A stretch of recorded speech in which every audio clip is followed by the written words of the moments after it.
आपकी health, mental और physical, pandemic, Covid, जब हम ये बात सुनते हैं तो हम डर जाते हैं और डरना भी चाहिए, खतरनाक चीज है। लेकिन एक और पैंडेमिक जिसके बारे में लोग बात नहीं करते हैं, छुपाते हैं, शर्माते हैं, वो है mental health, depression.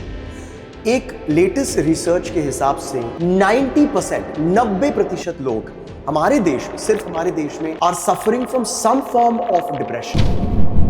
This is very dangerous. और इसके बारे में बात करने के लिए we have an expert who is an amazing, she's a mental health expert, a psychologist, and also a nutritionist. Dr. Arora, welcome to the Vishal Hour. Thank you very, very much कि आपने time निकाला.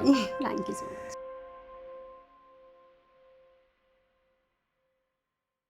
It is a big pleasure to have you here. मैं आपके काम को काफ़ी time से follow कर रहा हूँ, क्योंकि लोग न्यूट्रिशन के बारे में बात करते हैं, वो तो करना ही चाहिए, लेकिन उसके साथ साथ लोग मेंटल हेल्थ को इग्नोर करते हैं. राइट. सो सबसे पहले मैं आपसे ये पूछना चाहता हूँ कि डिप्रेशन होता क्या है? डिप्रेशन सबसे पहले हमें समझ ही नहीं आता कि हमें डिप्रेशन हो रहा है. पहले तो हमें ये समझना बहुत ज़रूरी है कि हम जो हमारे माइंड एक्टिविटीज़ हैं या जो हमारे सिम्टम्स बदल रहे हैं, तो उसे डिप्रेशन कहना कोई बुरी बात नहीं है. ना तो हम पागल हो रहे हैं, ना तो हम किसी चीज़ को गलत वे में लेकर जा रहे हैं, बिकॉज वो हमारे इमोशंस हैं जो हमसे कंट्रोल नहीं हो रहे, तो वो सामने आ रहे हैं. जब क्लाइंट या कोई पर्सन डिप्रेशन में होता है, तो या तो वो बहुत ज़्यादा एंगर परफॉर्म करता है कि वो 2-2 मिनट में चिड़चिड़ा होगा, या उसे भूख बहुत ज़्यादा लगती है, या वो सडन बिना किसी वजह से रोने लगता है, या बहुत ज़्यादा खुश होने लगता है, ओवर एक्साइटेड. तो ये सब सिम्टम्स होते हैं डिप्रेशन के, जो हम बहुत नॉर्मली इग्नोर कर देते हैं. नॉर्मली घर में सब कहते हैं कि चिड़चिड़ा होता जा रहा है, शायद काम में कोई प्रॉब्लम है, शायद बच्चे हैं तो पढ़ाई में कोई दिक्कत आ रही है, या फिर हो सकता है कि कोई मैरिड न्यू कपल है तो रिलेशनशिप में, या अभी नई नई शादी है तो टाइम लगता है एडजस्ट होने में. जबकि हमें ये समझ नहीं आता कि अगर एक इंसान ज़्यादा रो रहा है या हंस रहा है या ज़्यादा आपसे बात नहीं कर रहा है या बहुत जल्दी बात कर रहा है, फंबलनेस कर रहा है, तो वो भी डिप्रेशन का एक कारण हो सकता है. ये बहुत बेसिक सिम्टम है जिससे हम जान सकते हैं कि कोई जो पेशेंट है वो डिप्रेशन में है. ओके, तो ये मैं आपसे पूछना चाहता हूँ कि बहुत वक्त से लोग डिप्रेशन को एक टैबू, मतलब क्या कहें, शर्माते हैं वो. बिल्कुल. कि कभी भी रोल दिए, कभी भी हंस दिए, इमोशंस का जो ग्राफ है वो बहुत ऊपर नीचे जा रहा है. बिल्कुल. और आजकल जैसे कि आपने कहा भी कि ये बहुत कॉमन हो रहा है. हाँ जी. लोग शर्माते क्यों हैं? एक मेंटल हेल्थ डॉक्टर, जिसे हम साइकोलॉजिस्ट भी कहते हैं, साइकियाट्रिस्ट भी कहते हैं, इनके पास जाने के लिए क्या लोग शर्माते हैं, और अगर हाँ तो क्यों? बिल्कुल, लोग इनके पास जल्दी आना नहीं चाहते. आज की जनरेशन की अगर मैं बात करूं, तो आज हमारी जो आने वाली जनरेशन है या जो रीसेंट जनरेशन चल रही है, जिसे हम बहुत कॉमनली आजकल जेन ज़ी जनरेशन कहते हैं, वो फिर भी इस चीज़ को लेके बहुत एक्टिव है कि अगर उनको लगता है कि हमारे इमोशंस बहुत ओवरकमली फ्लो हो रहे हैं, तो वो जल्दी से काउंसलिंग लेना प्रेफर करती है एज़ कम्पेयर टू जो मिलेनियम हमारी जनरेशन है, जो मैं कहूँगी 90s की जनरेशन है. क्योंकि उन्हें लगता है कि अगर मैं किसी को ये बात बताऊँगा कि मैं साइकेट्रिस्ट के पास जा रहा हूँ या मैं साइकोलॉजिस्ट के पास जा रहा हूँ, काउंसलिंग लूँगा, तो मेरे टीम के मेंबर्स या मेरे घर वाले सोचेंगे कि मैं पागल हो गया हूँ. अच्छा. तो वो लोगों को लगता है कि वो पागल हो रहे हैं, इसलिए वो बात करने से भी घबराते हैं और किसी को बताने से भी शर्माते हैं. इनफैक्ट अगर हम बात करें, जैसे वीडियो कॉल काउंसलिंग आजकल कोविड के बाद काफ़ी डॉक्टर्स ने स्टार्ट किया था, या फ़ोन कॉल काउंसलिंग भी अगर हम लोग लेते हैं, तो जैसे ही उनके घर का कोई रिलेटिव या उनका फैमिली मेम्बर फ्रेंड आता है, तो दे डिस्कनेक्ट द कॉल्स, बिकॉज वो किसी को बताना ही नहीं चाहते कि वो आपसे काउंसलिंग कर रहे हैं और अपनी किसी बात पे आपके साथ शेयर कर रहे हैं. तो वो छुप कर बिल्कुल काउंसलिंग कर रहे हैं, अगर वो कर रहे हैं तो. राइट. तो इसका मेन रीज़न यही होता है क्योंकि सब लोग कहते हैं कि तू पागल थोड़ी है, ये तो पागलों वाली बीमारी है, अमीरों वाली बीमारी है. हमारे जनरेशन में तो होता ही नहीं. जनरली आपने सुना होगा, हमारे पेरेंट्स कहते हैं हमारे घर में तो कभी कुछ ऐसा था ही नहीं. एक चीज़ आपने अभी कहा, हाँ, अमीर वालों की बीमारी है, ये थोड़ा सा एम्फसाइज कीजिए. अमीरों वाली बीमारी इन द सेंस, लोग सोचते हैं कि जो बहुत रिच हैं या बहुत इन्फ्लुएंट फैमिली से हैं, उनकी फैमिलीज़ में ही खाली एंजाइटी डिप्रेशन का एक फ़ैशन चल पड़ा है, जो हमारे बच्चों में भी देखा देखी आ रहा है. तो जैसे आपने सुना होगा, मम्मी कहती कि 2 थप्पड़ लगाएंगे तो सारा डिप्रेशन निकल जाएगा. जनरली ना मजाक की फॉर्म में होता है. तो अगर मैं भी अगर जाके नॉर्मली पापा को कहूँ कि मुझे इस चीज़ की बहुत टेंशन हो रही है, सपोज़ अगर आज मैं कोई काम कर रही हूँ, मेरा काम नहीं हुआ है, तो मैं घर पे जाके कहूँ मुझे काम की टेंशन हो रही है, तो होता है, ये लाइफ है, बिजनेस में सब चलता है। लेकिन हमारी जनरेशन में शायद हम अभी भी अपने पेरेंट्स से बात कर लेते हैं, क्योंकि हम लोग को आदत है कि छोटी छोटी बातें घर वालों से या फ्रेंड्स से शेयर करें। जो छोटे बच्चे हैं जिनके पेरेंट्स के पास आजकल टाइम नहीं है, सो कॉल्ड आजकल कहते हैं स्क्रीन टाइम बहुत बढ़ गया है, तो जब तक बच्चे ओपन अप नहीं होंगे पेरेंट्स के साथ, तो पेरेंट्स को पता ही नहीं चलेगा कि सिम्टम्स चल क्या रहे हैं और वो सिम्टम्स किस चीज़ के हैं। तो वो आगे जाके उसको किस तरीके से कन्वर्ट हो रहा है, वो डिप्रेशन में जा रहे हैं, सुसाइड कर रहे हैं, उनके दिमाग में क्या थॉट्स आ रही हैं। तो हमें ये समझना बहुत ज़रूरी है। तो ये बीमारी सिर्फ अमीरों की नहीं है, ये एक नॉर्मल बीमारी है जिसको कोई इतना, हमें ये नहीं कहना कि ये इसकी बीमारी है और हमें नहीं हो सकती। ये किसी को भी हो सकती है और बहुत कॉमन है और बहुत नॉर्मल है और क्योरेबल है। क्योरेबल है, राइट। आप जब हम इस रिकॉर्डिंग के पहले जब हम बात कर रहे थे तो आपने एक बहुत ही अच्छा एक कंपैरिजन दिया था कि लोगों को अगर खांसी सर्दी होती है तो वो इमीडिएटली डॉक्टर के पास चले जाते हैं। उसके बारे में ज़रा थोड़ा इलैबोरेट कीजिएगा। विशाल जी, अगर मैं बात करूं कि जैसे हम नॉर्मल बीमार हैं, मेरे पेट में दर्द है या आपको कुछ ऐसा लग रहा है कि आज मैं थोड़ा वीक फील कर रहा हूं, तो ठीक है, मैं डॉक्टर के पास जाता हूं, एक बार नॉर्मल रूटीन चेकअप करा लेते हैं। लेकिन नॉर्मली क्या होता है, एक तो हमारे इंडिया में ट्रेंड नहीं है कि हम हर 3 मंथ्स या 6 मंथ्स में अपना बॉडी चेकअप कराएं। तो सर्दी खांसी अगर हुआ तो बहुत नॉर्मल है कि ठीक है 5 दिन हुआ, ठीक नहीं हुआ तो जाते हैं ब्लड टेस्ट कराते हैं, क्योंकि आजकल सीज़न है, कहीं डेंगू ना हो गया और टाइफाइड ना हो गया। लेकिन जैसे ही आती है बात मेंटल हेल्थ की, तो वी ऑल आर लाइक चुप, इस बारे में कोई बात नहीं करेगा, क्योंकि अगर किसी रिलेटिव को पता चल गया, लड़कियों के लिए तो शादी नहीं होगी, आपको कोई रिश्ता नहीं मिलेगा। अगर फ्रेंड सर्कल में पता चल गया तो मैं पागल हूँ, मुझसे कोई बात ही करना पसंद नहीं करेगा। अगर मेरी इन लॉज में पता चल गया तो हो सकता है मेरा डाइवोर्स हो जाए, मुझे वापस भेज दे, बोले पागल लड़की से मेरी शादी करा दी थी। तो इतना इसका जो कंपैरिजन है वो इतना गलत तरीके से हम लोग लेने लगे हैं इंडियन फैमिलीज़, कि उन्हें लगता है कि नहीं, दिमाग तो कोई चीज़ ही नहीं है, दिमाग की बीमारी तो होना खतरनाक बीमारी है, मतलब ये तो शर्म की बात है। तो इसे लोग बहुत शर्म की बात के तरीके से लेते हैं, जबकि ये भी एक नॉर्मल है। जैसे सर्दी खांसी होता है वैसे ही डिप्रेशन होता है। अगर हम सिम्टम्स उसके पकड़ रहे हैं तो बहुत जल्दी हम उसको भी क्योर कर सकते हैं। तो इसके लिए दो चीज़ इतने आई मीन सो इंटरेस्टिंग जो आप कह रहे हो, I am sure our viewers are loving it. इतने सारे सवाल हैं तो मैं एक एक करके आपसे पूछूंगा। पहले तो आपने कहा कि इसका क्योर है, राइट, और दवाई दे सकते हैं। हम डिप्रेशन को क्योर कैसे करते हैं? जैसे अभी हमने बात करी थी कि हम साइकेट्रिस्ट की बात कर रहे थे, तो साइकेट्रिस्ट जो होते हैं उनके पास परमिशन होता है, उनकी जो स्टडीज़ होती हैं उसमें काफ़ी तरह की मेडिसिन्स वो आपको प्रिस्क्राइब करते हैं, जिससे आपके ब्रेन रिलैक्सिंग को एक बहुत अच्छा कंटेंट मिलता है कि आपका ब्रेन रिलैक्स हो रहा है, आप उस चीज़ों के बारे में सोच नहीं रहे हैं। कुछ तरह के स्टीरॉइड्स होते हैं जिसमें आपको थोड़ा नींद आती है, आपको जो जैसे रोने का मन करता है वो चीज़ें कंट्रोल करता है, इमोशंस को जिसको हम कहते हैं कंट्रोल करता है, आपके हार्मोन्स कंट्रोल करता है जो स्ट्रेस रिलीज़ करते हैं। तो उसमें कई बार क्या होता है कि हमें मीठा खाने का मन करता है, और मैं हमेशा अपने क्लाइंट्स को ये प्रेफर करती हूँ कि जब भी आपको लगे कि अभी मुझे घबराहट हो रही है, जो स्पेशली एंजाइटी और डिप्रेशन को फेस कर रहे हैं, तो अगर आप छोटी सी भी टुकड़ा चॉकलेट का खाओगे तो वो एकदम से आपका हार्मोन्स कंट्रोल करता है। क्यों? क्योंकि वो ऐसा केमिकल परफॉर्म करता है बॉडी में, चॉकलेट, हाँ, तो वो आपके जो स्ट्रेस हार्मोन्स होते हैं उनको बहुत रिलैक्स करता है।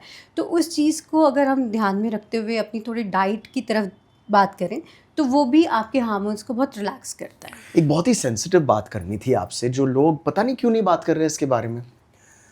मैंने नोटिस किया है कि बहुत सारे लोग अब जब 30s में आ गए हैं, उनकी शादी वादी हो गई है, वो सेटल हो गए हैं एक रिलेशनशिप में, ये गौर से सुनिएगा, women as well as man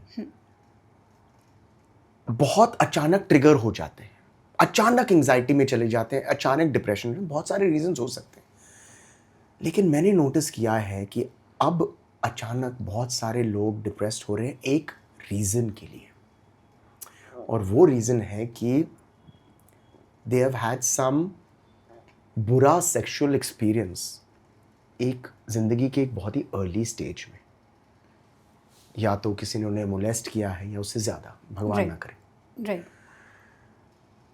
ये आपने नोटिस किया है कि आज ये बहुत बाहर आकर मतलब लोग बात कर रहे हैं, ये अच्छी बात है कि बात कर रहे हैं, राइट। लेकिन आपने नोटिस किया है कि ये भी एक बहुत बड़ा रीज़न हो रहा है आजकल, और लोग ये कर रहे हैं, विमेन एंड मेन। राइट विशाल जी, ये बहुत बड़ा एक रीज़न है। आपने कहा बहुत लोग बात कर रहे हैं, लेकिन मैं फिर ये बात उठाऊंगी कि ये लोग उसी बारे में बात करते हैं जो एजुकेटेड ज़्यादा होंगे, जिनको लगेगा बहुत नॉर्मल है। अगर मैं बात करूं कि जैसे सपोज़ कोई बहुत यंग एज में किसी लड़की की शादी हो गई, लेकिन थोड़े टाइम बाद ये चीज़ें उसको फेस हो रही है, वो जर्नली अपनी फैमिली और अपने हस्बैंड से बात ही करना कंफर्टेबल नहीं होती है।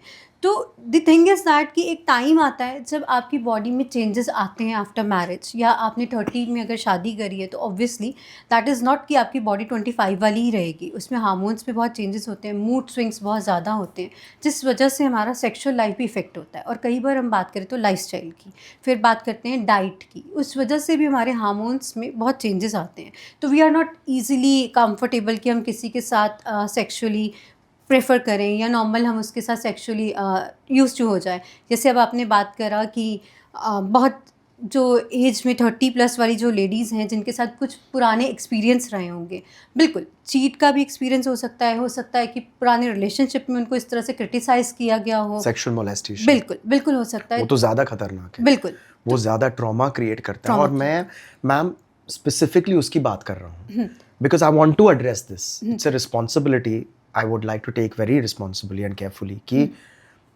अगेन बहुत सारे लोग अब बाहर आ रहे हैं कहते हैं कि जब हम एक बहुत ही कम एज के थे उन्हें सेक्सुअली एक्सप्लॉइट किया गया, राइट, मोलेस्ट किया गया। राइट, और ख़तरनाक बात ये होती है कि उस वक्त हम जब बच्चे होते हैं तो किसके आसपास होते हैं?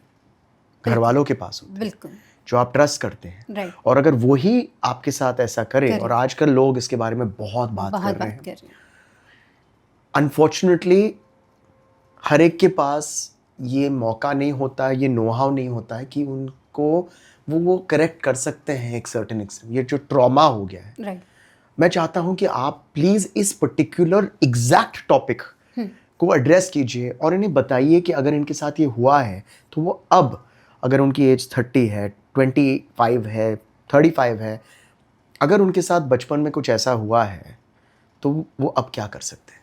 सर बिल्कुल आपने ठीक बोला कि जब हम बच्चे होते हैं हमारे साथ अगर कोई ऐसा सेक्सुअल हरासमेंट हुआ है तो उस टाइम पे हम किसी से बात नहीं कर पाते, और वो बिल्कुल हो सकता है कि हमारे किसी फैमिली पर्सन की तरफ से या किसी थर्ड पार्टी की तरफ से हुआ हो, जो फैमिली गेस्ट भी हो सकते हैं।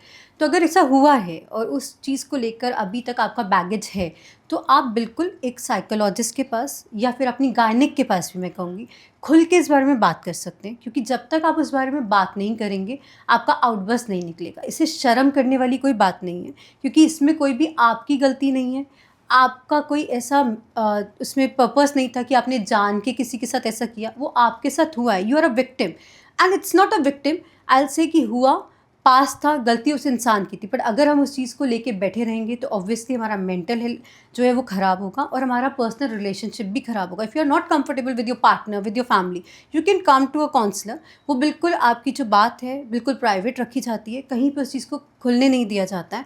बट अगर आप बात करेंगे तो वो आउटबर्स्ट निकल के आएगा, और उसके बाद आप इस चीज़ को बहुत, अपनी लाइफ को नॉर्मली आगे प्रोसीड कर सकते हैं, अपने सेक्शुअल लाइफ को बहुत हेल्दी प्रोसीड कर सकते हैं। ये बात मुझे बुरा लग रहा है पूछने के लिए, बट लेकिन ये जो इंसिडेंट्स है कि बच्चों के साथ या अर्ली एज पर फोर्सफुली कोई सेक्सुअल क्राइम हुआ हो, राइट, ये कॉमन है? और कितना कॉमन है, अगर कॉमन है हमारे देश में? सही, बहुत कॉमन है। और मैं अगर कहूँ तो ये 90%, मैं शायद 90% का ही रेशो लूँगी जो भी गूगल दिखाता है। 90% जो फीमेल्स, चाहे आजकल नॉट फीमेल्स, मेल भी जो बच्चे हैं वो हरास हो रहे हैं। अभी रिसेंट केस हमारा पंजाब का जो आया था, दैट्स रियली वेरी शॉकिंग, कि एक छोटे बच्चे के साथ रेप करके उससे वहाँ पे मर्डर कर दिया गया। तो आजकल ये भी क्यों हो रहा है, अगर मैं बात करूँ बच्चों की भी और जो क्राइम कर रहा है उसकी साइकोलॉजी की भी, तो बात सिर्फ इतनी है कि हमारे जो सोशल मीडिया पे वीडियोस वगैरह जो वायरल हो रहे हैं वो पहले भी होते थे, बट हमारा जो काम करने का तरीका है या हमारा जो इस टाइम सोशल मीडिया है जो दिखा रहा है, उस चीज़ का इन्फ्लुएंस हमारे उन लोगों पे पड़ रहा है जो पढ़े लिखे ही नहीं हैं। तो वहाँ पर भी क्राइम रेट बहुत ज़्यादा बढ़ गया है। और पेरेंट्स क्या करते हैं, अगर किसी के साथ हुआ है आज की डेट में भी, अगर वो लड़की या लड़का, तो चुप कर जाते हैं, क्योंकि आस पड़ोस में 4 लोग क्या कहेंगे और हमारी बेइज्जती ना। एक चीज़ मैं थोड़ा सा अंडरलाइन करना चाहता हूँ कि ये सिर्फ जो अनपढ़ लोग हैं वो ही नहीं करते हैं, लेकिन पढ़े लिखे लोग भी, जानवर तो बहुत प्यारे होते हैं लेकिन राक्षस ऐसे बन जाते हैं। राइट, सरप्राइजिंग रिसर्च ये भी है कि ज़्यादातर पढ़े लिखे लोग ये क्राइम करते हैं, बच्चों के साथ। तो ये बात अंडरलाइंड है कि अनफॉर्चुनेटली, मैं सिर्फ हमारे देश की बात कर रहा हूँ, लेकिन ये एक कॉमन चीज़ है और हमें इसे एड्रेस करना ही चाहिए। बिल्कुल करना चाहिए, बिल्कुल करना चाहिए। चाहे फिर बात आपकी बिल्कुल ठीक है, चाहे वो पढ़े लिखे हों, चाहे वो अनपढ़ हो। हमें ये नहीं सोचना चाहिए कि अगर हमारे बच्चे के साथ हुआ है तो हम उसे चुप कर जाएं, क्योंकि आपको नहीं पता कि उसके दिमाग में उस चीज़ का क्या इफ़ेक्ट हुआ है, उसका ब्रेन कितना इफ़ेक्ट हुआ है उस वजह से। बुरा ही होगा ना। बिल्कुल। और वो खुल के कभी किसी से बात नहीं कर पाएगा। और जब आप सोचो अगर वो लड़की या लड़का है, तो जब शादी हो जाएगी तो उसे एक प्रॉब्लम होगा, ट्रस्ट इश्यूज़।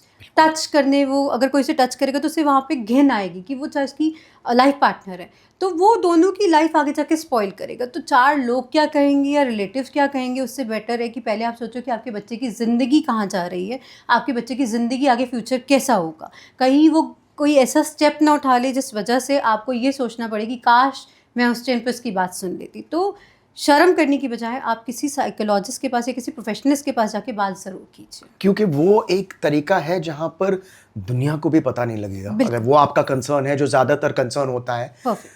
आप एक प्रोफेशनल के पास जाइए, उनसे बात कीजिए, वो वहीं पर रहेगा और एटलीस्ट उसमें चांसेस हैं राइट कि 50%, 60%, होपफुली 100%, राइट। वो बेचारी या बेचारा उस पॉइंट से, उस ट्रॉमा से निकल जाए और उसके पास मौका हो जाए कि वो एक नॉर्मल खुशी जिंदगी। बिल्कुल, लाइफ को चांस देते हैं। जैसे हम किसी भी वजह से, अगर सपोज हम कोई बिजनेस कर रहे हैं, हम फेल हो गए, तो हम सेकंड चांस देते हैं।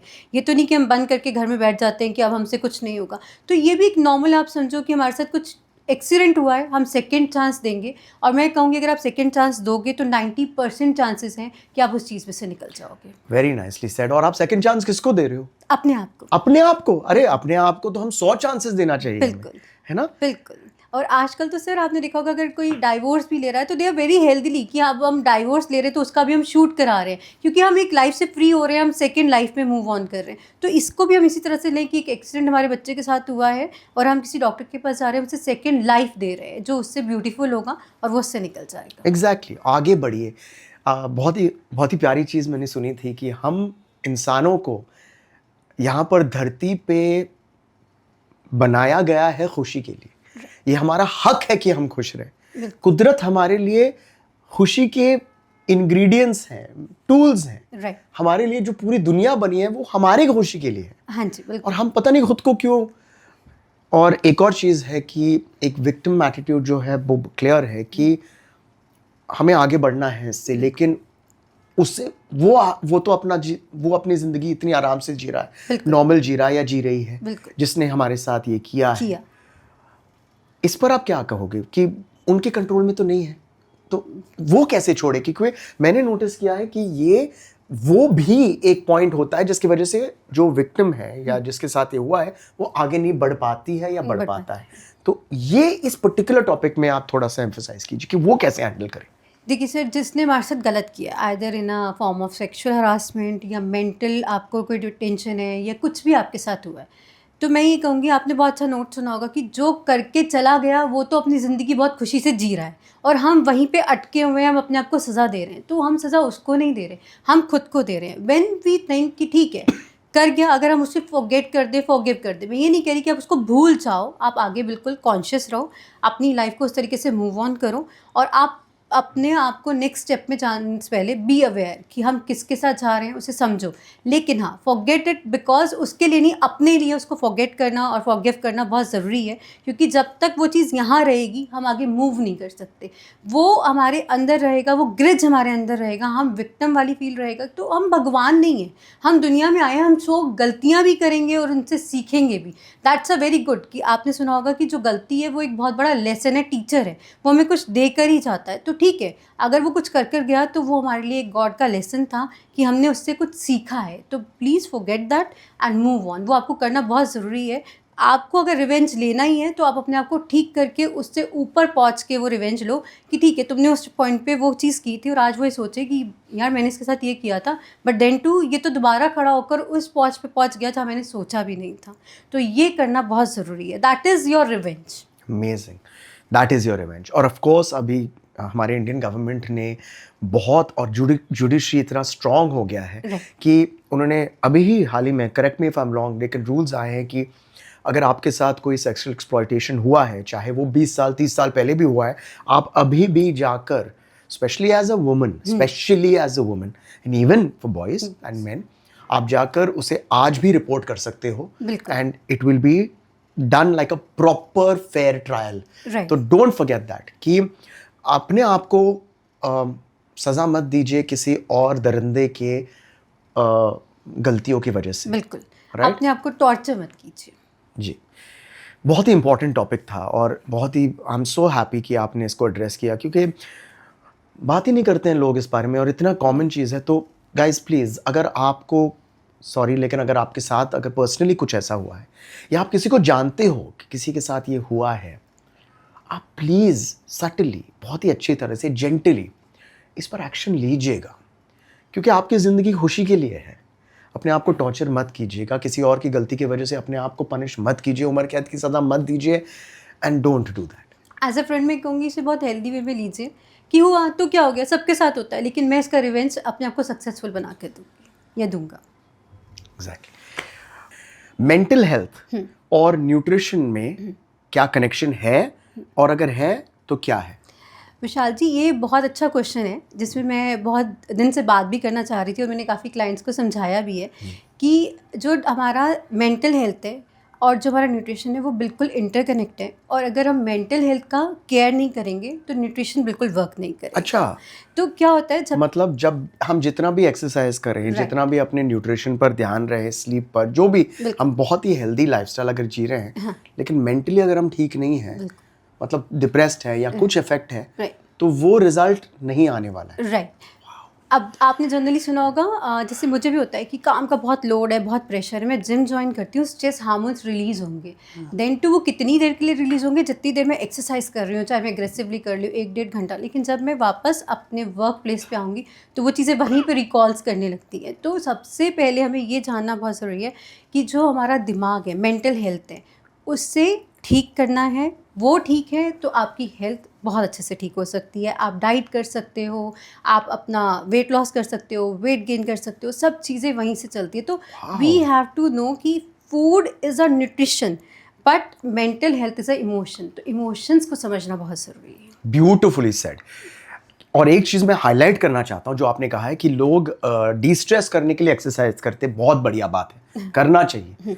लेकिन अगर आप वापस उसी स्ट्रेस में जा रहे हो, जिस स्ट्रेस में आप जिम जा रहे हो या एक्सरसाइज करने जा रहे हो, और जिम के वक्त जो हैप्पी हार्मोन्स जो निकलती हैं वो हैप्पी कर लेती है आपको, तो उसका जो इफेक्ट है वो इतना लास्ट नहीं करेगा. बिल्कुल. और वो मोटापे पर लीड करता है, मसल फॉर्मेशन और क्वालिटी ऑफ मसल में भी लीड करता है. 100%. Wow. Alright, coming back to एक और चीज़ आपने कही थी कि आपने रेफरेंस दिया था from a women's gender point of view कि मुझसे शादी नहीं करेंगे, लोग कहेंगे कि मैं पागल हो गई हूँ, mother in law, father in law, जो भी है. इज दिस मोर, इसका क्या ये आपका कहने का मतलब है कि are women more susceptible towards depression than men? नहीं, इट्स नॉट लाइक कि womens are more, mens are also equally involve in the depression. ऐसा नहीं होता. पर मेंस का क्या है कि वो ये कहने में बहुत डरते हैं, क्योंकि एक होता है ना मेल ईगो बहुत. जैसे अब मैं एक छोटा सा एग्जांपल देती हूँ. जो मेरे पास अभी रिसेंट क्लाइंट आए थे, he is up to in a relationship from last 6 or 7 years. They are getting married, but because जो उनकी फियांसे थी वो लंदन में थी, तो might be he get cheated. तो वो क्या हुआ, जब वो इस बारे में सोचा तो सबसे पहले थॉट आया सुसाइडल थॉट. तो अब आप ये सोचो कि सुसाइडल थॉट तो एकदम से नहीं आया होगा. रिलेशनशिप में पहले प्रॉब्लम चल रही थी, डिप्रेशन में आप पहले थे, जो सिम्टम्स आपने इग्नोर किए, जो आपकी फैमिली ने इग्नोर किए, then he try also for suicide, but God grace कि नहीं हुआ, बच गए. उसके बाद ही स्टार्ट काउंसलिंग कि अब मैं काउंसलिंग, उसको ये लगा कि मैं अब काउंसलिंग लूँगा, चाहे मेरी फैमिली कुछ भी कहें कि मैं पागल हूँ या मेरे रिलेशन में कुछ भी हो. तो ही स्टार्ट काउंसलिंग अब. तो जब उसने काउंसिल किया तब हमें ये बात पता चली कि मेल का जो परसेंटेज है वो फीमेल से ज़्यादा है. बस फीमेल्स का ये वो अपना एक्सप्रेस कर सकती हैं, बट मेल का मेल ईगो बहुत जल्दी सामने आता है कि यार मैं अगर कहूँगा तो बंदी क्या सोचेगी मेरे बारे में. एक मिनट, तो आप कह रहे हो कि जेंडर इक्वालिटी है? बिल्कुल. लेकिन आप कह रहे हो कि मेन, उनका जो सिस्टम है वो ऐसे डिफाइंड है कि वो डिप्रेशन में ज़्यादा उनके चांसेस है जाने की देन विमेन, लेकिन वो अंदर रखते हैं क्योंकि मेन बात नहीं करते हैं. हाँ, right. My God, that is very very bad. हाँ. और एक चीज जो आपने कहा था, सुसाइड, एक बहुत ही बढ़िया रेफरेंस भी आपने दिया था कि अगर आपको सर्दी या खांसी हो जाए तो चांसेस कि आप सोचो कि मैं सुसाइड करूंगा या करूंगी क्योंकि मुझे सर्दी खांसी होगी वो नेग्लिजिबल है, 0% है. राइट. लेकिन अगर आप डिप्रेस्ड हो या मेंटल इलनेस है तो सुसाइड के थॉट्स या चांसेस 100 गुना ज्यादा है. बिल्कुल. Please elaborate on this. हाँ, कभी भी आपने नहीं सुना होगा कि मुझे बुखार हो गया, 5 दिन से उतर नहीं रहा, मैं सुसाइड कर लेता हूँ, ख़त्म करता हूँ. ऐसा कोई नहीं सोचता. सबको लगता है टाइफाइड हो गया होगा, डेंगू हो गया होगा, और ज़्यादा से ज़्यादा क्या ही हुआ होगा कि ब्लड टेस्ट में कोई ब्लड इन्फेक्शन हो गया होगा, यूरिन इन्फेक्शन हो गया होगा. लेकिन जैसे ही आप डिप्रेशन में जाते हो, क्योंकि आपको सुसाइडल थॉट्स आते ही इसीलिए क्योंकि आपके पास कोई सुनने के लिए ही नहीं है, कोई आपको आंसर करे या आपको कोई solution they. It's not big deal कि मुझे सॉल्यूशन चाहिए. उस क्लाइंट को सॉल्यूशन नहीं चाहिए या उस पर्सन को सॉल्यूशन नहीं चाहिए. ही ओनली नीड्स कि जो उसका बैगेज है अंदर का वो किसी तरह से बाहर आए, आउटकम उसका बाहर आ जाए, वो अपनी सारी बातें आपसे खुल के कह सके. तो उसको एक रिलैक्स मिलता है कि हाँ, मैंने किसी को अपनी सारी बातें बताई हैं, चाहे वो मुझे कोई सॉल्यूशन ना दे, लेकिन एक अंदर का बैगेज जो है, मेरे अंदर का भड़ास जिसको हम कहते हैं, वो निकल के सामने आई. तो ही गेट रिलैक्स. दिमाग में जितनी बातें, दिमाग रिलैक्स करता है. उसके बाद उसको लगता है कि ठीक है, धीरे धीरे मैं अपनी बातें बता रहा हूँ, अब मैं मूव ऑन होने लगता हूँ. अब उस क्लाइंट के साथ हमने कुछ नहीं किया, सिर्फ उसकी बातें हमने सुनी. And he take almost 30-40 counselling and right now he is very comfortable, he is moving up. और अप टू कि अब उसकी सगाई है नेक्स्ट मंथ. तो मतलब उसे कुछ नहीं चाहिए था हमसे, सिर्फ उसको ये चाहिए था कि मेरी बात कोई सुने और मेरा बैगेज अंदर का बाहर आए. बीच बीच में उसको एक्सप्लेनेशन देना कि नहीं, इस तरीके से नहीं, आप इस तरीके से करें, आप ये चीज़ करें. वो चीज़ें तो डिफरेंट है, लेकिन हमारे पास सुनने के लिए ही कोई नहीं है. जब तक कोई सुनने के लिए नहीं है तो फिर. बहुत ही बढ़िया बात. तो ये बेसिक चीज़ जो आप कर सकते हो और जो लोग समझते नहीं है कि बस आप किसी के साथ बात कर लो, राइट, शेयर कर लो अपने ओपिनियंस. अगर वो बस सुने भी, अगर बस सुने कोई, तो उसमें भी बहुत बेनिफिट आएगा. लेकिन हम ज़्यादातर अंदर घुट घुट के रख लेते हैं. एक एग्जाम्पल मैं देना चाहता हूँ. मेरी दोस्त की फिल्म है, बहुत सुपर हिट गई थी, जिसका नाम है सैयारा. राइट. देखिए आपने? बिल्कुल. अच्छा, अब हमने उसके जो देखे रिएक्शंस, जो लोग रो रहे थे, अब चाहे वो जेन्युइन हो या ना हो, वो अलग बात है. लेकिन लोग उस पिक्चर के एक इमोशन से उन्होंने आइडेंटिफाई किया. मैं फिल्म्स की बात क्यों कर रहा हूँ?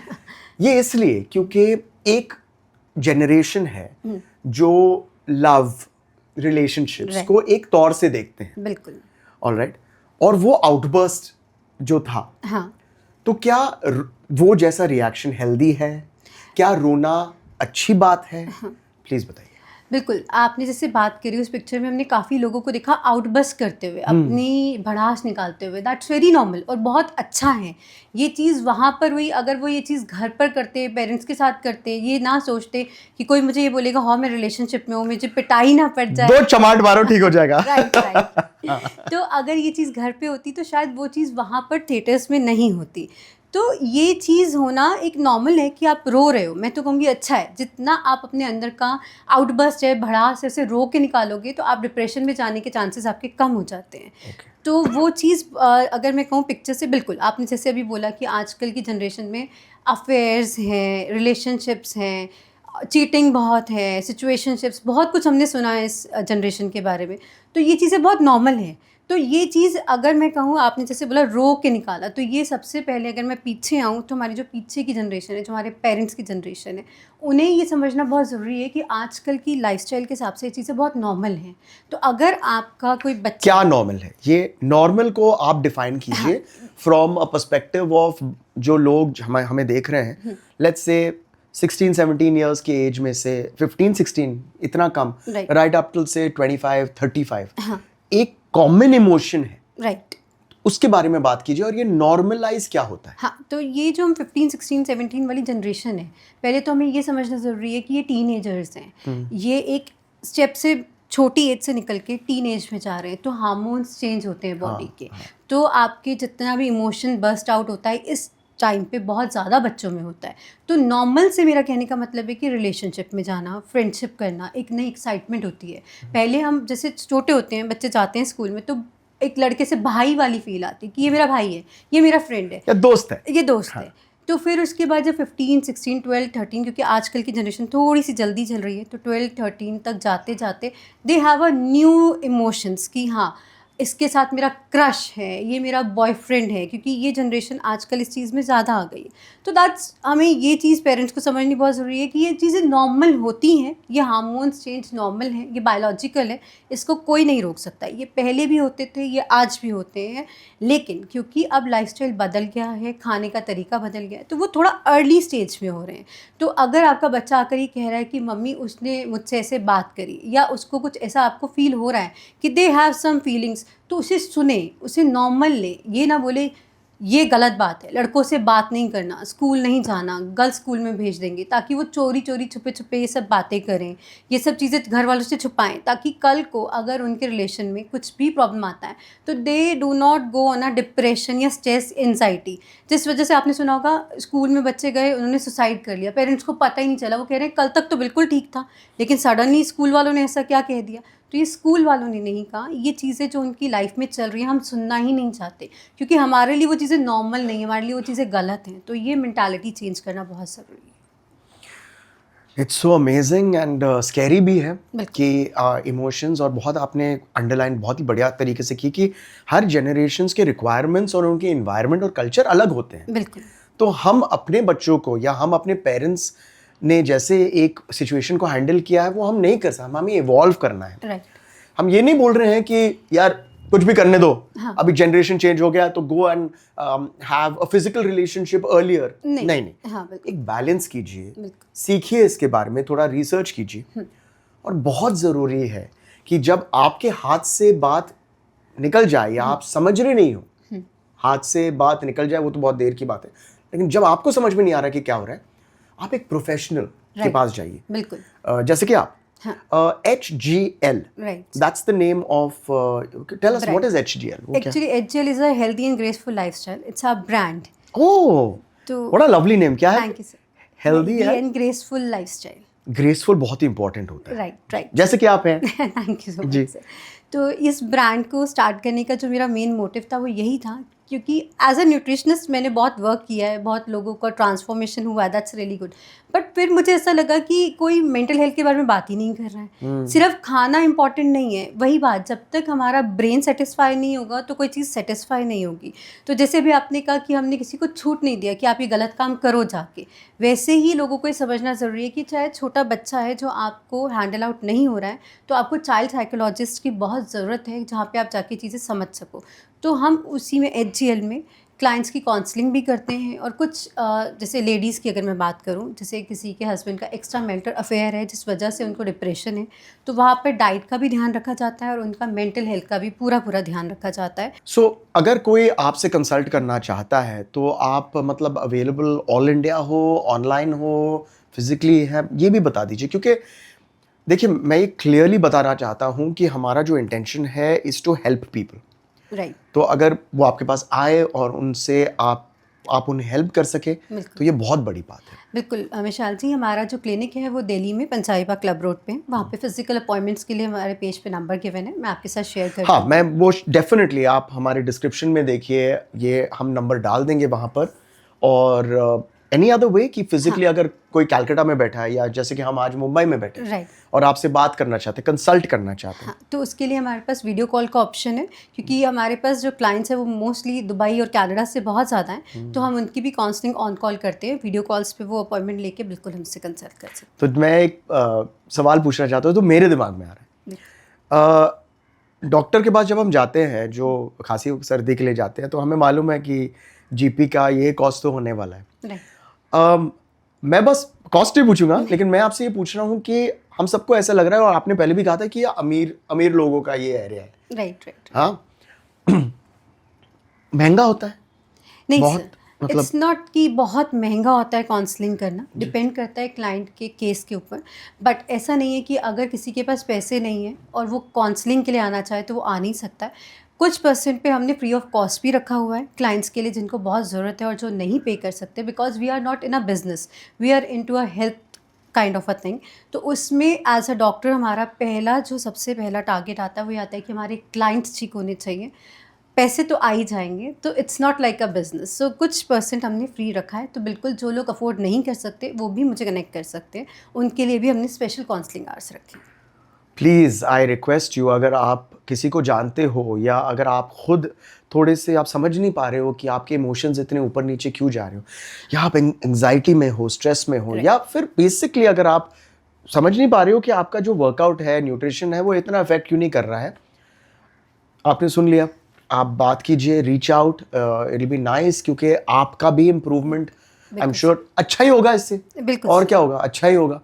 और अगर अफोर्डेबिलिटी कम है या अगर आप चाहते हो कि आपकी जो हेल्प है, ये हम ये समझते हैं कि हमारे यहाँ जो काम करते हैं, हमारे जो ड्राइवर हैं, जो हमारे साथ जो काम करते हैं, उन्हें तो नहीं हो सकता है। ये अगेन अमीरों वाली चीज़ है। Right sir. आप कह रहे थे, बहुत ही बढ़िया बात है कि ज़रा आपके आसपास भी देखिएगा, रिकग्नाइज और आइडेंटिफाई भी कीजिएगा, और उन लोगों की अगर वो खुद हेल्प नहीं कर पाए तो आप जरा उन्हें गाइड तो कर लीजिए। बिल्कुल सर, बिल्कुल बिल्कुल होता है। जैसे अभी ये चीज़ आपने बहुत अच्छी पॉइंट उठाई कि हमारे घर में जो हमारे, अगर हम कहें हेल्पर्स हैं, उनको हम हेल्पर्स ही कहें क्योंकि वो हमारी हेल्प ही करते हैं। बिल्कुल, बहुत असिस्टेंट्स हैं हमारे यहाँ। असिस्टेंट्स है, बिल्कुल जी। अगर आपको लग रहा है कि वो 2-4 दिन से या महीने से उनका बिहेवियर बदला हुआ है, या वो आपसे हंस के बात नहीं कर रहे हैं, या उनका आउटबर्स्ट ज़्यादा है, तो बिल्कुल आप रिकोगनाइज करके हमें कॉन्टैक्ट कर सकते हैं। उनके लिए हम फ्री ऑफ कॉस्ट काउंसलिंग्स करते हैं। ब्यूटीफुल। अब सुना आपने, मैं एक आपको पर्सनल एग्जांपल देता हूँ। हमारे यहाँ पर एक ड्राइवर हुआ करते थे, आज भी हैं, और पिछले 20 ईयर्स से, 20 साल से वो हमारे साथ काम कर रहे हैं, हमारे फैमिली के साथ काम कर रहे हैं, और बहुत ही अच्छे इंसान हैं हमारे, हम काका कहते हैं उन्हें, और वो काका की तरह ही हैं। राइट। लेकिन एक बार ऐसा हुआ कि ये 3 साल पहले ही पुरानी बात है कि उनका रोड रेज बहुत हो गया। वो मतलब गुस्से में गाड़ी चला रहे थे, और कभी कट करते थे, कभी गाली देते थे, और कभी भी उनका ये एटीट्यूड नहीं था। राइट। तो ये जो है, मैंने ये नोटिस किया, और मैंने बोला कि क्या हो गया काका, और कुछ नहीं, मेल ईगो। राइट। और वो पुराने थोड़े से ज़माने के एस्पेक्ट है कि नहीं, हम नहीं बता, कुछ नहीं। लेकिन धीरे धीरे जब हमने ये चेंज देखा, जैसे कि आपने कहा है, हमने नोटिस किया कि उनका कोई इशू था। तो बाद में पता लगा, बातचीत बहुत पूछने के बाद ऐसा लगा कि उनके फैमिली में कुछ प्रॉब्लम हो रही थी, उनका ये हो रहा था, कुछ टेंशन था। ये नॉर्मल चीज़ें हैं, बिल्कुल। लेकिन नॉर्मल चीज़ों को अगर हम दबा कर रखेंगे तो वो अबनॉर्मल बन जाती है। Please elaborate on this. बिल्कुल सर, अभी जैसे आपने बात करी, ये पॉइंट बिल्कुल आपने अच्छा उठाया, गाली वाला।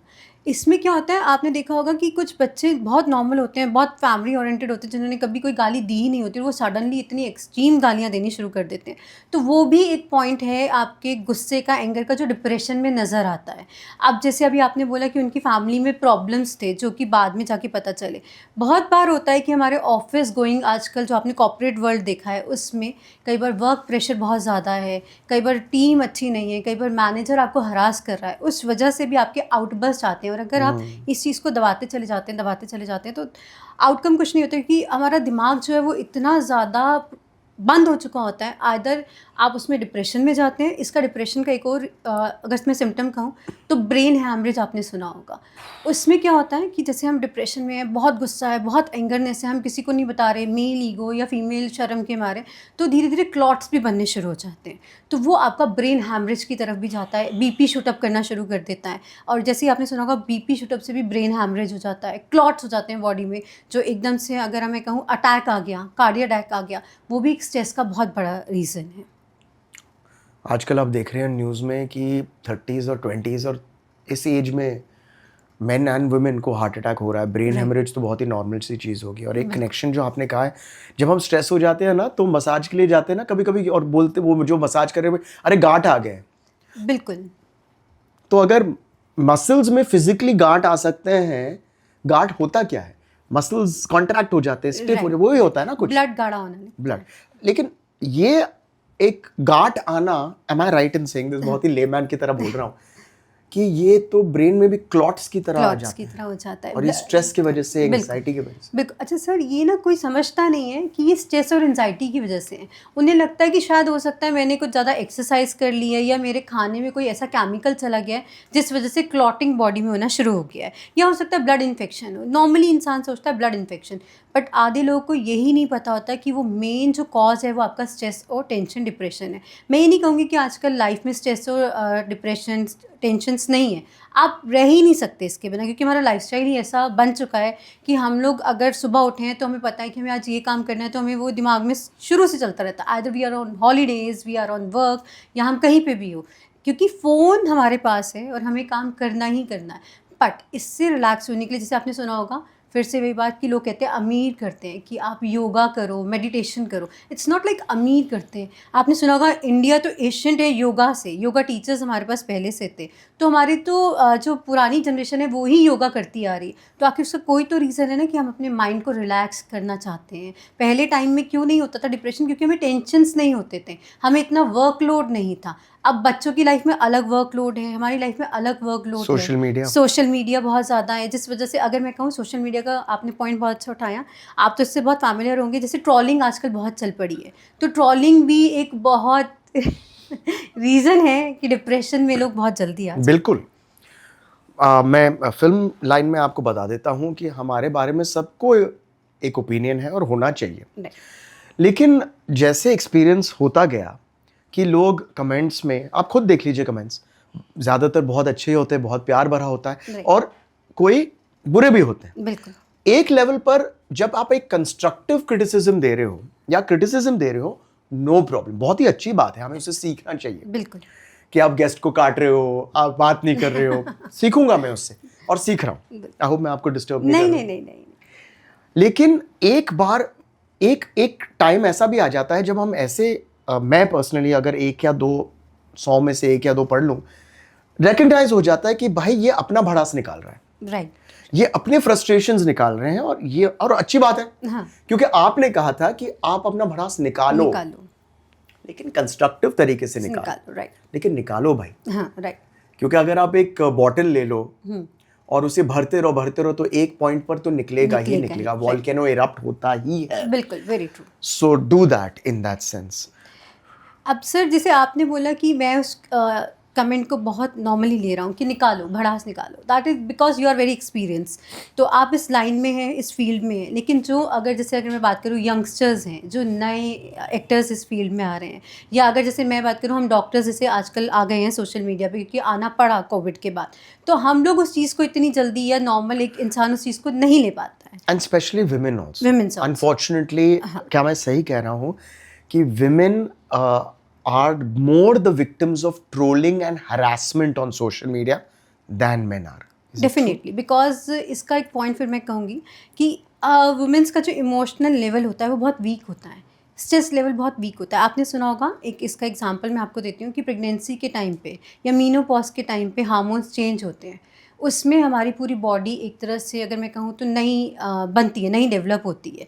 तो उसमें आपने सुना होगा कि पोस्ट प्रेगनेंसी जो फीमेल्स हैं वो डिप्रेशन में चली जाती हैं। उसका टर्म क्या है? Postmortem depression. राइट। तो उसमें वो डिप्रेशन में चली जाती है, उसका कोई रीज़न नहीं है, अच्छा खासा लाइफ चल रहा है, she is a pregnant, but क्या होता है वो डिप्रेशन आता कहाँ से है कि अभी बेबी हो जाएगा, उसको संभालेगा कौन, मेरा वर्क लाइफ का क्या होगा, या कई बार मैं मोटी हो जाऊंगी तो कहीं मेरे हस्बैंड का इंटरेस्ट मुझ में ख़त्म ना हो जाए, या मेरी फैमिली मुझे कैसे बोलेगी, मेरे फ्रेंड्स के साथ मैं बाहर घूमने जाऊंगी तो मैं ड्रेसेस नहीं पहन सकती। तो ये छोटी छोटी बातें जो हमारे दिमाग में चलती है, या फिर उस टाइम पे हमें कुछ लेडीज़ को ऐसा लगता है यार मैं अच्छी नहीं लग रही, मेरा वेट गेन हो रहा है, मेरे बाल झड़ने शुरू हो गए, जो बहुत नॉर्मल है।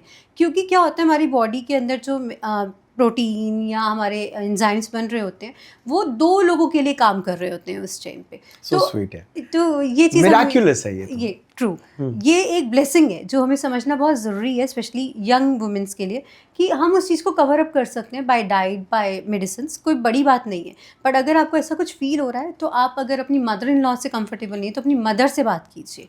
तो उसमें क्या है वो आपको एक्सप्लेन करते हैं कि that's a very normal process, और जैसे ही आप कंसीव करते हैं, बेबी हो जाता है, तो ये चीज़ें बहुत जल्दी नॉर्मलाइज हो जाती हैं। तो इस चीज़ को डिप्रेशन लेके अपनी लाइफ ख़राब करना इज़ वेरी हार्मफुल। सो ये एक स्लिपरी स्लोप है राइट मतलब आप फिसलते जा रहे हो इसमें अगर आपने इमीडिएटली इसे आइडेंटिफाई नहीं किया और सॉल्व नहीं किया। और खुशी की बात है, गुड न्यूज़ है भाई इसमें कि it can be easily treated right and not too expensive. यहाँ तो देयर आर चांसेस कि आप फ्री में भी कंसल्ट कर सकते हो, तो I don't know what you are waiting for. Moving on to now from mental health, जिसके बारे में बहुत ज़रूरी कॉन्वर्सेशन हमने की, I want to move on to nutrition.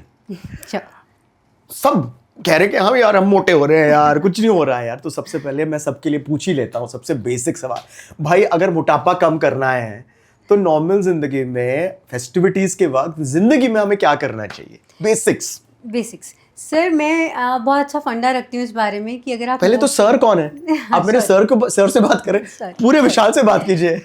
विशाल जी, मैं पहले ये बात करना चाहूँगी कि मेरा बहुत अच्छा फंडा है कि मोटापा इतना वो नहीं है कि हम मोटापा है तो हम खा रहे हैं कि फेस्टिव सीजन आ गया तो यार अब मैं छोले भटूरे नहीं खा सकता और मैं पूड़ी नहीं खा सकता। ये मैं चैलेंज से कह रही हूँ कि अभी दशहरे वाले दिन, परसों जो दिल्ली में हम लोग रावण चलाते हैं, तो इस बार ख़राब हो गया, पर जलेबी भी खाई गई है, पूड़ियाँ भी खाई गई हैं नवमी में, अष्टमी में, लेकिन वेट भी लूज़ किया है। तो एक बहुत सिंपल फिनोमिना है। बिल्कुल, आप खाएं और उसको पचाएं, एक्सरसाइज करें और उसको पचाएं।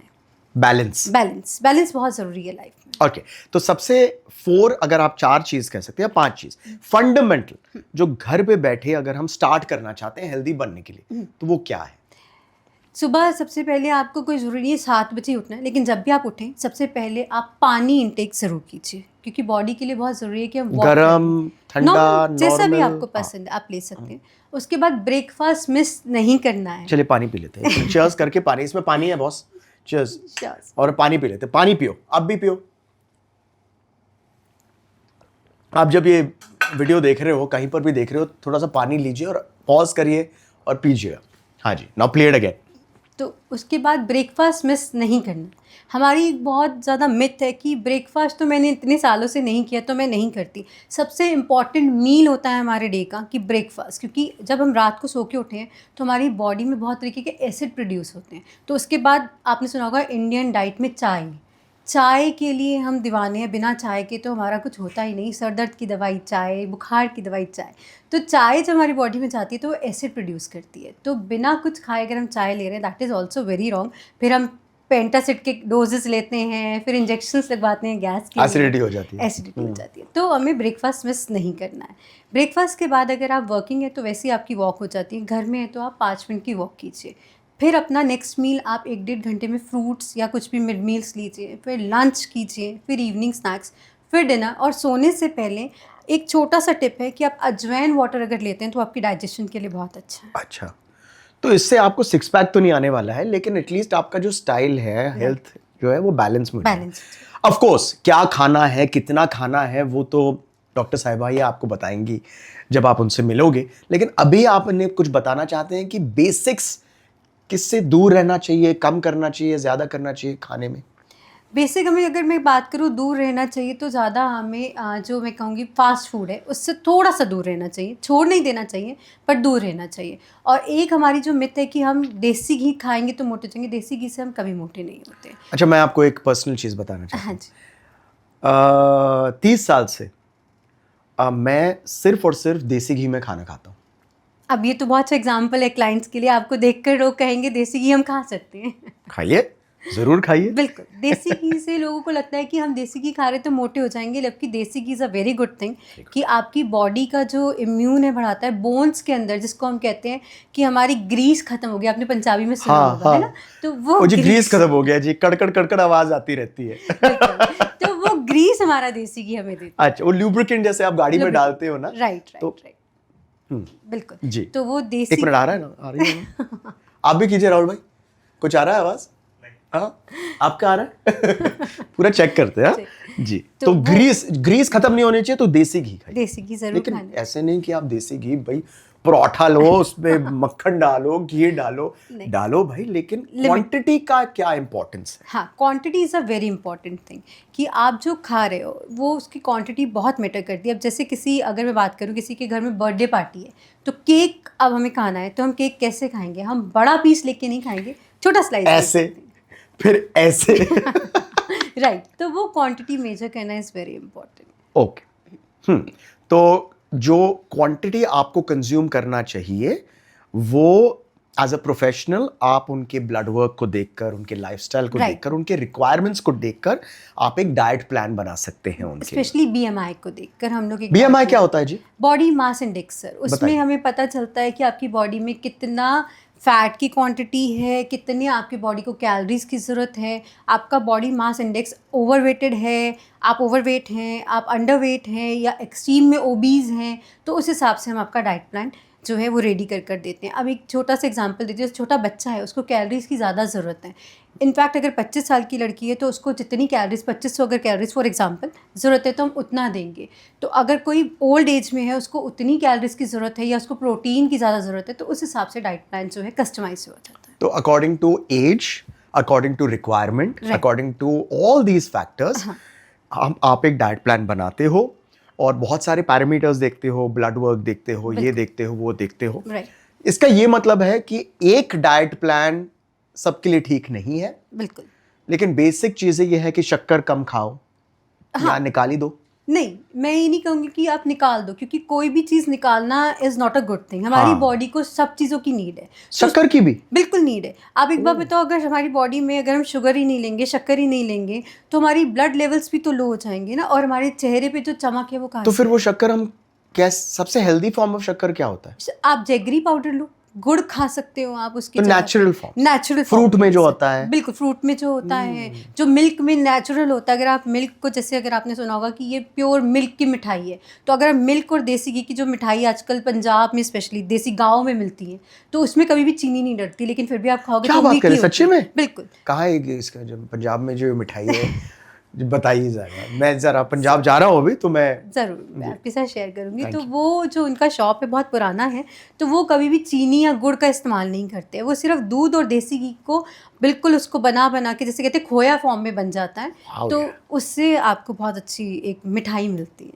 I love what you said doctor Arora, कि किसी चीज़ को 100% नहीं निकालना चाहिए। आजकल जब लोग अपने वो जोश में आ जाते हैं तो ये निकालो, ये निकालो, वो सस्टेनेबल है नहीं। नहीं है, बिल्कुल। तो धीरे धीरे आप ऊपर नीचे अपने वैल्यूज़ को रखिए हाँ, और धीरे धीरे एक हैबिट बनाइए, बिल्कुल और वो आपको एक लॉन्ग टर्म में हेल्प करेगा, हेल्प करेगा। बिल्कुल। एनी मस्ट डूज मेंटल और फिजिकल वेलनेस के लिए, मस्ट डूज जो आप अपने, हमारे जो व्यूअर्स हैं उन्हें बताना चाहेंगे? मस्ट डूज़ में हमेशा कहूँगी कि आप कभी भी अपनी जो लाइफस्टाइल है या अपना जो डेली रूटीन है, उसमें से आप रोटी को मिस मत कीजिए, because iron is a very important ingredient of a body. आपने सुना होगा वीट रोटी, आजकल बहुत एक रील वायरल है, वीट रोटी में इतनी कैलोरीज होती हैं, और अगर ओट्स ब्रांड रोटी लो तो उसमें इतनी कैलोरीज होती हैं। बट क्या हमें पता है कि हमारी बॉडी में जो आयरन की कैपेसिटी है वो कितनी ज़्यादा ज़रूरत है उसको, और हमारे ब्लड फॉर्म में कितनी ज़रूरत। आपने सुना होगा विशाल जी, आजकल बहुत नॉर्मल है कि मैं ना हीमोग्लोबिन मेरा बहुत कम है, I am very anaemic, I am deficient of iron और हीमोग्लोबिन। तो वो इसी वजह से, क्योंकि हम डाइट करते हैं और सबसे पहले हम अपनी जो डाइट है उसमें से निकाल के गेहूँ को बाहर फेंक देते हैं। क्यों क्योंकि हमें लगता है कि वो हमें मोटापा दे रही है। देती है? नहीं, आप उसको अगर कभी भी आप 2 रोटी दिन में कंज्यूम कर रहे हो, वो कभी भी आपको नुकसान नहीं देगी। Again balance, balance, quantity. क्योंकि वो उसमें आपकी कैलोरीज है। अगर हम कैलोरी इंटेक करेंगे तो वो जाकर आपकी बॉडी में फैट कंज्यूम करेगी, फैट हार्मोन्स, फैट सेल्स को बढ़ाएगी। बट अगर हम उसको बैलेंस तरीके से लेंगे तो वो आपको किसी भी तरीके का हार्म नहीं देगी। तो व्हीट को अपनी लाइफ में से निकालना या राइस को अपनी लाइफ में से निकालना, it's not a good thing. देखा, मिथ बस्ट हो गया यहाँ पर। राइट, तो wheat and rice has its importance. Right, हर चीज़ की मैं कंक्लूड करके ये कहना अगर सही है कि हर चीज़ को एक बैलेंस में रखिए। राइट, अपने सिम्टम्स, चाहे वो मेंटल हो या फिजिकल हो, उसे रिकग्नाइज कीजिए, बिल्कुल, इग्नोर मत कीजिएगा। बिल्कुल ignore. Start by talking to people, right, और अगर वो हेल्प नहीं कर रहा है, then of course there are beautiful professionals, alright, who will help you anything. जाते जाते any nice last words? Last word से मैं यही कहूँगी कि बात कीजिए, जितना बात करोगे उतना हमारे मेंटल और फिजिकल हेल्थ के लिए ज़रूरत है।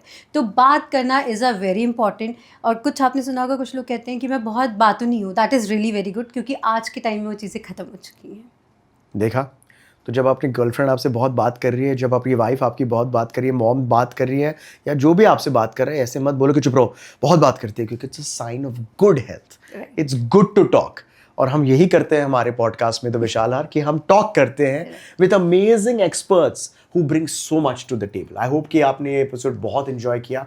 Thank you very very much. I just want to say something that हमने आज इतने इंपॉर्टेंट इश्यूज कवर किए हैं, राइट, जो I think it's very important. तो मैं रिक्वेस्ट करूंगा आप सबसे कि आप प्लीज़ इस एपिसोड को रिवाइंड करके देखिएगा, पॉइंट्स देखिएगा, क्योंकि there are many many places out here जहां पर आपका फ़ायदा हो सकता है या आपके लव्ड वन को फ़ायदा हो सकता है. Thank you once again, Dr. Arora, for being on the Vishal Hour. And please reach out to her. इनके सारे जो डिटेल्स हैं हमारे कैप्शंस में, हमारे डिस्क्रिप्शंस में हैं. I would expect you that, I would hope, not expect, I would just request you कि आप अपने mental और physical health पर बहुत ध्यान दें. Because a healthy you is a happy you. Thank you for watching the Vishal Hour. Till next time. Bye bye.